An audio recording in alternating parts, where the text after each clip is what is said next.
Hey there, welcome to the first episode of 2014 of the Community Show. I'm Casey Worley. On today's show, we will begin with what's going on, news and events from Floyd and Wythe Counties. And then we will move on to this week's sports action. And then, after that, we will move on to something to chat about. Our first three guests will be three local students who I was recently able to interview about the Interact clubs that are going on in their schools. And then lastly, we will have a Citizens Safety Tip from Citizens Safety Team. So stay tuned and we'll be right back after this.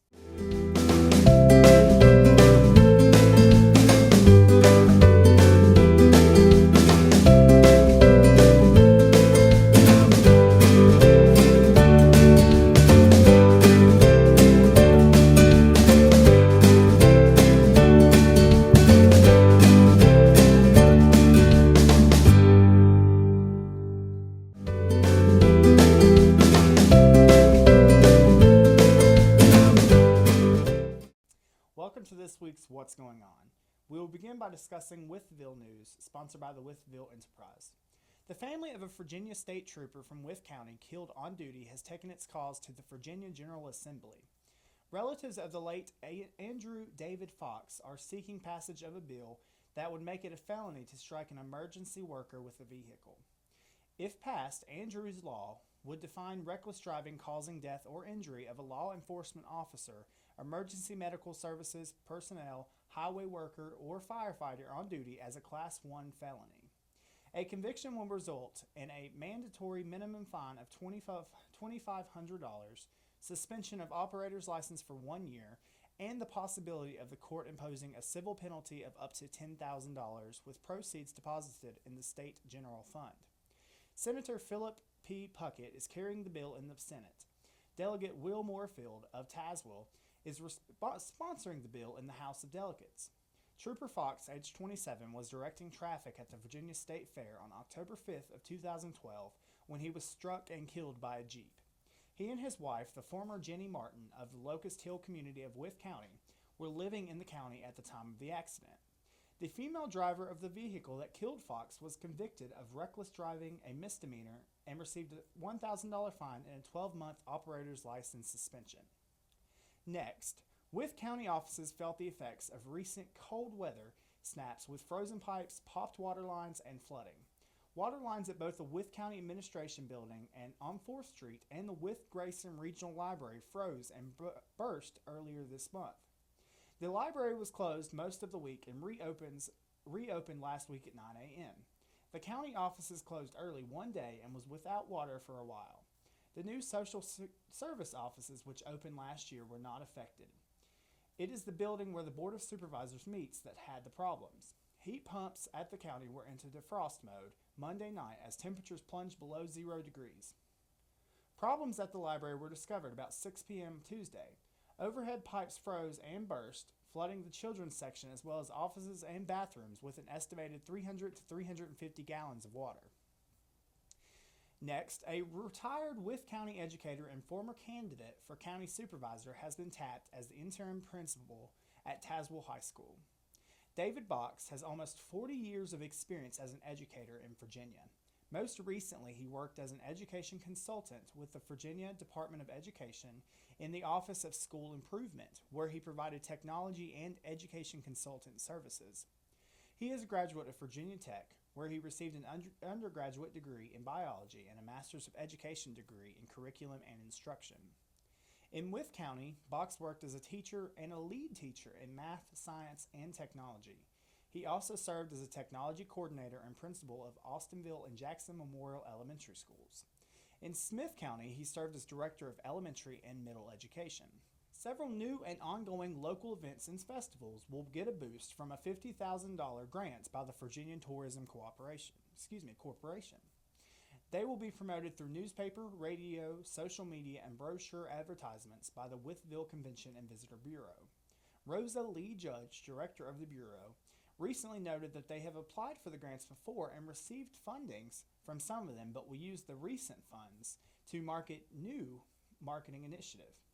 She went on to say that they would like to promote some of their newer events. And now for Floyd news, sponsored by the Floyd Press. A search for the missing 92-year-old Robert Bob Schmidt was conducted by Floyd and Franklin County Sheriff's Offices in the public on Monday. There is still no sign of Schmidt, who was last seen on a foggy night in November. Next, the Soup for Seniors, a service day project for Martin Luther King Day, was conducted by the New River Community Action RSVP's Retired and Senior Volunteer Program last Friday. Local residents bought cans of soup and boxes of crackers to the Floyd United Methodist Church, and from there they were sorted and delivered to the elderly and shut-ins. At last week's Town Council meeting, Kamala Bauer of the Partnership for Floyd talked about a recreation program for kids at Lineberry Park. The program is designed for kids' activities at the park from 9 a.m. until 1 p.m. through the year on Saturdays when the farmers market is open. Also, Town Council heard from the partnership's Jack Wall, who said that the partnership is also interested in continuing the trails proposal, specifically a multi-use trail at the recreation park.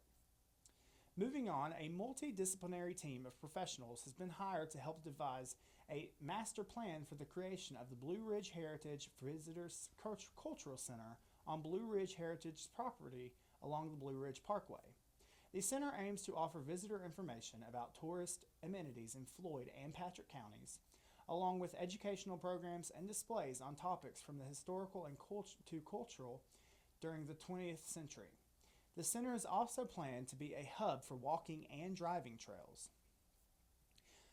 Next, over 300 children received toys through the United Way of Montgomery, Radford, and Floyd's Toys from the Heart program, and 435 people enjoyed a Christmas meal that included a turkey or ham with the assistance of the United Way's Holiday Meal Box program in the 2013 holiday season. Next, a local business is having a fundraiser for the Floyd County Volunteer Fire Department Station 1 in Floyd on Saturday, February 2nd. DJ's Drive-In will be serving a pancake breakfast from 7 a.m. until noon. Included are pancakes, sausage, and juice or coffee. Citizens Neighbors Helping Neighbors Food and Item Drive is still going on until the end of February. Citizens has already taken over one delivery of items worth $800 to New River Community Action. New River Community Action stated that this $800 would actually only benefit them for 1 month, so items are definitely still needed.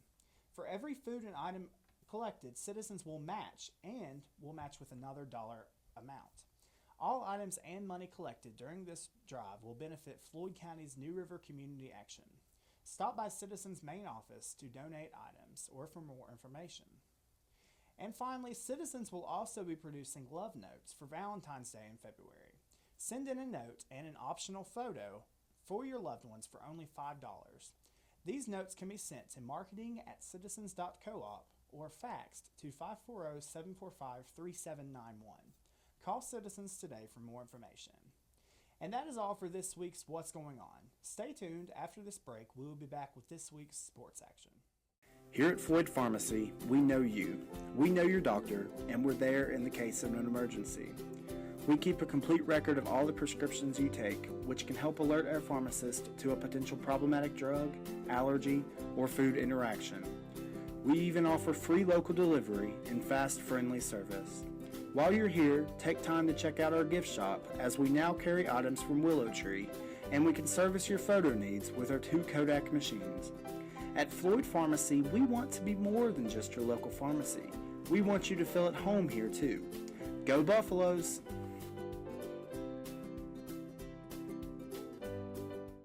This is Bud Foster speaking for Harveys. Harveys Chrysler, Jeep, Dodge, and Floyd has been a great addition to the Harveys automotive family. There's a great line of cars and trucks. You get friendly, no pressure attention, and excellent service. They have a wide selection of new Chrysler, Jeep, and Dodge products, as well as lots of used vehicles at truly fantastic prices. And the only thing better than the drive out to Floyd is the drive home. Visit Harveys Chrysler, Jeep, and Dodge in Floyd, Virginia.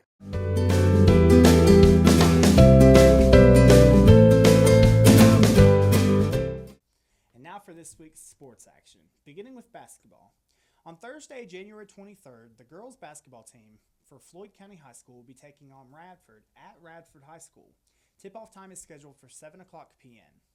And then on Friday, January 24th, the boys varsity basketball team for Floyd County will be taking on Radford at home at 7 o'clock p.m. And then on Wednesday, January 29th, the boys will be traveling to Eastern Montgomery for a game scheduled for 7 o'clock p.m. And now for Fort Chiwell basketball. On Friday, January 24th, the boys and girls will be taking on Grayson County at home. Girls is scheduled for 7 o'clock p.m. and the boys are scheduled following tentatively at 8:15 p.m. And then on Monday, January 27th, the boys will have a home game against Tazewell for a tip-off time scheduled at 7:15 p.m. And also on that day, the girls will be traveling to Rural Retreat to play at 7:15 p.m. And then on Tuesday, January 28th, the boys will have a home game against Galax at 7:15 p.m. And then on Wednesday, January 29th, the girls will have another home game versus Galax at 7:30 p.m. And now moving on to George Wythe basketball. On Friday, January 24th, both the girls and boys will play at home in a quad versus Holston. The girls' game is scheduled for 6 o'clock p.m. and the boys' is scheduled for 7:30 p.m.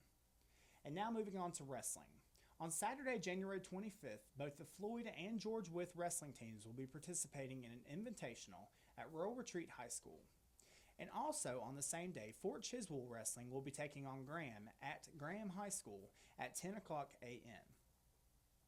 And then on Wednesday, January 29th, Floyd hosts a try at home in the old gym with Glenver, Radford, and Grayson at 5 p.m.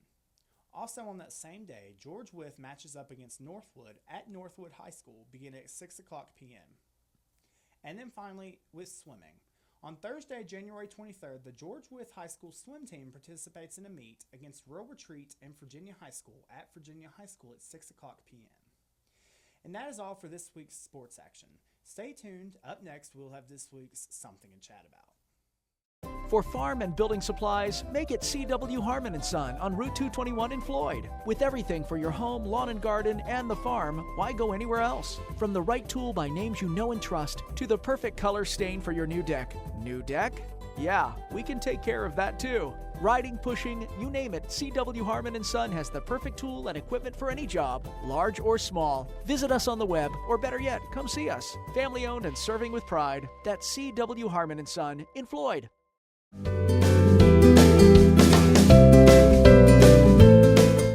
And now for this week's Something to Chat About. First up on today's Something to Chat About, I was recently able to interview 3 local students from the New River Valley to discuss the Interact clubs that they are involved with through their local Rotary Club.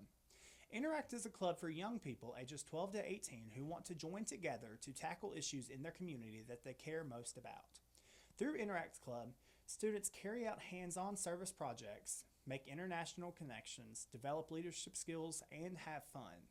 Every Interact Club carries out 2 service projects a year, one that helps the school or community and one that promotes international understanding. Service projects are an effective way for you to take action at home and abroad, connect with other young leaders, and get members excited about the Interact Clubs. You can find out more information from your local Rotary.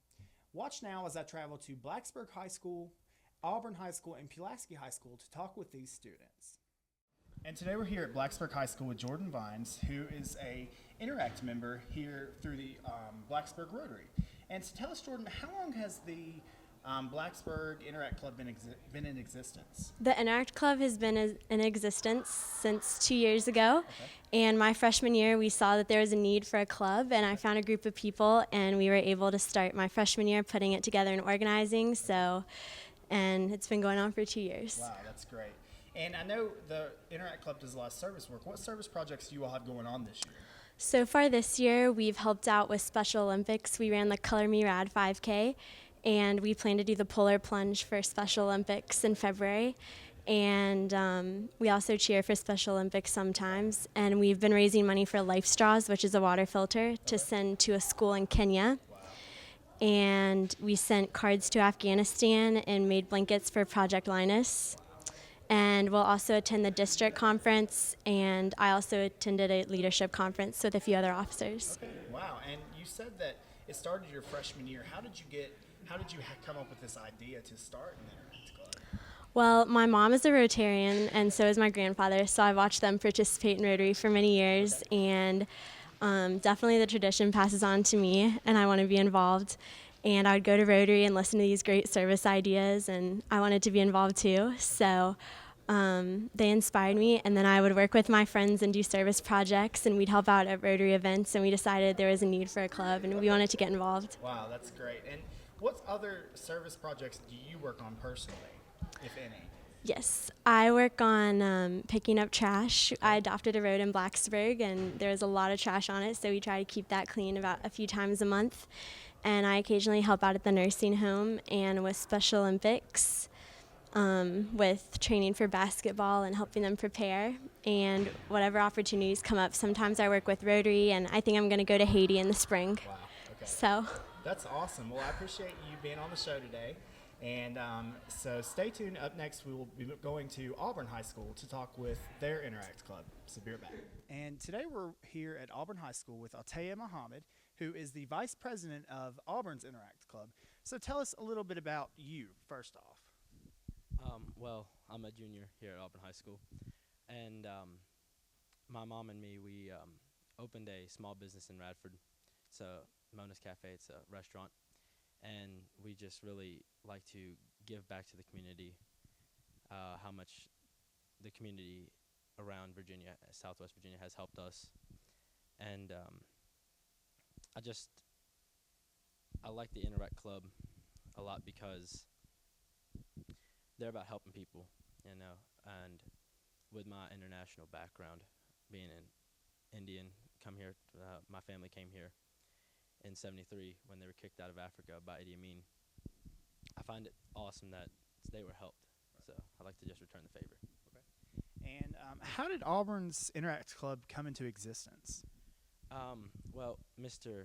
Arnie Troop, he is was a member of the Blacksburg Rotary, and he came and actually sponsored our community, Reiner, into an Interact Club. He sponsored the idea, and he actually passed it through the school, and that's how our Interact Club came to be in existence. Okay. And how did you get involved with the Interact Club?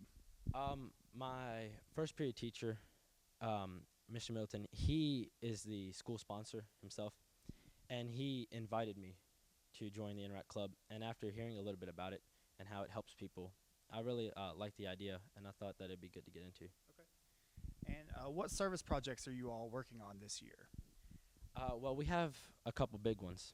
The first one is our Red Cross donations. We take up donations to give to the Red Cross for their catastrophe funds to help with, like, the typhoon in the Philippines was the latest big one. We also offer an image restoration program where people in the community, even students, they can bring in old photos that have been water damaged or color faded out of, like, their family, grandparents, uncles, aunts, and we can take those and bring them back to what they were, and that's a way to preserve the heritage around here. We also offer battery recycling free to the community to keep the water purity clean and keep them out of the landfills. And our, I guess, second biggest is the partnering with the Reiner Ruritans to host the September annual Reiner Heritage Day Festival. And what other service projects are you involved in personally? Well, with the Beta Club here, we just did a food drive to help with Christmas boxes, and I'm involved with church kind of community things, like Christmas dinners and Thanksgiving dinners, and I also am a regular blood donation giver to the Red Cross to help with what I can there. Great. Well, that's all we have today, but I appreciate you letting us come into your high school and talk with you. And so now, next we will have Pulaski County High School's Interact Club member, so stay tuned for that. All right, and today we're here with Erin Hamrick from Pulaski County High School, and we're going to be talking with her about the Interact Club here. So it's great to have you today. Thank you. Thank you. So tell us, how long has the Interact Club here at Pulaski been in existence? It's actually pretty new. It just started this past October, so it's about 3 months old. So. Okay. We're still growing in size and trying to figure out what service projects and what the interests of the club are. Okay. Do you have any idea of what service projects you want to do? Well, thus far we actually raised approximately enough money to vaccinate 196 people against polio. Wow. And we sent that to the Rotary Foundation, and we actually have arrangements to take care of a local garden in Pulaski County. Oh, wow. So we're just still trying to figure out. I think we're going to sponsor some orphans overseas. So. Okay. That's great. And how did you come about getting involved with the Interact Club? My dad was president of the Blacksburg Rotary Club last year, and I attended a Rotary convention in March, and I saw these teens there, and I was like, Dad, what are they doing here? And he said they were part of Interact clubs, and it was like a Rotary-based youth club, and I was really interested because I thought the students at Pulaski County High School could really benefit from just serving the community and just learning the importance of it. Right. And now I know the Interact Club is started by a student. It has to be started by a student. Was that you that started it? Yes, sir. Okay, great. And so what other service projects do you work on personally? Well, I've volunteered throughout the community. I'm a part of the 4-H club, and we've cleared trails, and we volunteered. We did a Christmas elf calling, which was really nice, and I volunteered at Our Daily Bread and the Christmas closet and clothing closets and stuff. So. Well, that's awesome. It seems like you're really involved, and that's what we really want here on the show. So I appreciate you letting me interview you today. And so stay tuned. After this break, we'll be right back with Citizens Safety Topic. United Country, Blue Ridge Land and Auction Company, a national franchise with offices across rural America with over 20,000 listings and 400,000 buyers. New in 2013 specialty property groups, including farms and agricultural, luxury and premier, recreational, and country homes. Find your freedom. Own your lifestyle. United Country, Blue Ridge Land and Auction Company. Hello, this is Cindy Weaver with the Citizen Safety Team with another safety tip for you. Staying safe and healthy in the winter. Winter storms and cold temperatures can be hazardous, but if you plan ahead, you can stay safe and healthy. Keep your home safe and warm during the winter months by winterizing your home. Install weather stripping, insulation, and storm windows. Insulate water lines that run along exterior walls, and clean out gutters and repair roof leaks. Make sure your car is ready for winter weather. Service the radiator and maintain antifreeze levels. Check tire tread, and if necessary, replace tires with all-weather or snow tires. Keep your gas tank full to avoid ice in the tank and fuel lines. Prepare a winter emergency kit to keep in your car in case you become stranded. Items to include are blankets, food and water, booster cables, flares, tire pump, and a bag of sand or cat litter for traction, flashlight, battery-powered radio and extra batteries, and a first aid kit. Be prepared for weather-related emergencies, including power outages. Stock food that needs no cooking or refrigeration, and water stored in clean containers. Keep an up-to-date emergency kit, including a flashlight and a weather radio, extra batteries, first aid kit and extra medicine, baby items, and cat litter or sand for icy sidewalks. Outdoor activities can expose you to several safety hazards, but you can take these steps to prepare for them. Wear appropriate outdoor clothing, light layers, warm clothing, mittens, gloves, hats, scarves, and waterproof boots. Sprinkle cat litter or sand on icy patches. Be aware of the wind chill factor. Work slowly when doing outside chores. Take a buddy and an emergency kit when you are participating in outdoor recreation, and carry a cell phone. When planning travel, be aware of current and forecast weather conditions. Avoid traveling when the Weather Service has issued advisories. If you must travel, inform a friend or relative of your proposed route and expected time of arrival. Above all, be prepared to check on family and neighbors who are especially at risk from cold weather hazards, such as young children, older adults, and the disabled. If you have pets, bring them inside. If you cannot bring them inside, provide adequate warm shelter and unfrozen water to drink.